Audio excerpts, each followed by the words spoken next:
Egg white, പിന്നെ ചെറിയ ചെറിയ fishes which is also high in calcium fishes. പിന്നെ ഹൈ ഫാറ്റ് എന്ന് പറയുന്നത് കൂടുതലും നമ്മള് ബീഫ്, മട്ടൻ ഇതൊക്കെയാണ്. വെജിറ്റേറിയൻസിന് ഹൈ പ്രോട്ടീൻ എന്ന് പറയുമ്പം കൂടുതലായിട്ടും പൾസസ്, പയറുവർഗ്ഗങ്ങൾ, എല്ലാ പയറുവർഗ്ഗങ്ങള്, പരിപ്പ് വർഗ്ഗങ്ങള്, എസ്പെഷ്യലി സോയ. സോയയിലുള്ളത് എന്താ വെച്ചിട്ടുണ്ടെങ്കിൽ അതിലുള്ള പ്രോട്ടീൻ ഏറ്റവും ഹൈ ക്വാളിറ്റി പ്രോട്ടീനാണ്. അതായത് ഓൾമോസ്റ്റ് നോൺ വെജ് ഫുഡിലുള്ള പോലത്തെ പ്രോട്ടീനാണ് സോയയിൽ. അപ്പൊ ഏതെങ്കിലും ഒരു മീല്, ഏതെങ്കിലും ഒരു നേരം കുറച്ച് സോയ, എന്തെങ്കിലും ഒരു സോയ പ്രോഡക്റ്റ് കഴിക്കുന്നത് നല്ലതാണ്, സ്ത്രീകൾ പ്രത്യേകിച്ച്. ശരി, ഓക്കെ. ഇപ്പൊ ഫാറ്റ് കണ്ടന്റ് പറഞ്ഞതുകൊണ്ട് ചോദിക്കാണ്, സ്വാഭാവികമായിട്ട് അടുത്ത നമ്മൾ എത്തുന്ന ഫാറ്റിലേക്കാണല്ലേ. ഫാറ്റ് പക്ഷെ ഒരു ടെൻഷൻ ഉണ്ടാക്കുന്നുണ്ട് എല്ലാവർക്കും. അതാണ് തടി എന്ന് പറയുന്ന ഒരു കോൺസെപ്റ്റ് ഉണ്ട്. അത് വളരെ തെറ്റായിട്ടുള്ളൊരു കാര്യമാണ്. കാരണം ശരിക്കും പറയാം, eat fat to burn fat എന്ന് പറയാം. ശരി.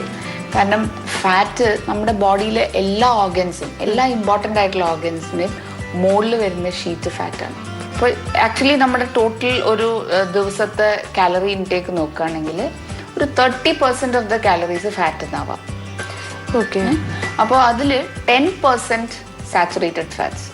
സാച്ചുറേറ്റഡ് ഫാറ്റ് എന്ന് വെച്ചാൽ സിമ്പിളായിട്ട് പറയുകയാണെങ്കിൽ പുറത്ത് വെച്ച കട്ടിയാവുന്ന എല്ലാ ഫാറ്റ്സും സാച്ചുറേറ്റഡ് ഫാറ്റ്സ് ആണ്. ബാക്കിയുള്ള fat intake should be from unsaturated fat sources.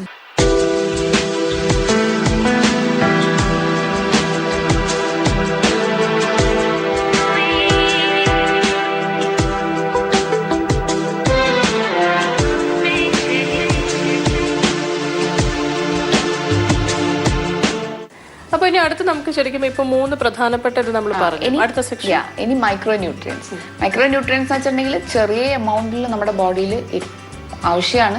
അത് കിട്ടിയില്ലെങ്കിൽ അതിന്റെ പ്രോബ്ലംസ് വരും ചെയ്യും. അപ്പൊ അതിൽ ഒന്ന് വരുന്ന കാൽഷ്യമാണ്. കാൽഷ്യം, അയൺ, പിന്നെ സിങ്ക്, സെലീനിയം, അങ്ങനെ കുറെ മൈക്രോ ന്യൂട്രിയൻസ് ഉണ്ട്. അതിൽ ഏറ്റവും ഇമ്പോർട്ടന്റ് ആയിട്ട് പറയുകയാണെങ്കിൽ ഞാനിപ്പം ഒരു വളരെ വാസ്റ്റ് ആയിട്ടുള്ളൊരു ലിസ്റ്റാണ്. അപ്പോൾ most important calcium, iron, zinc.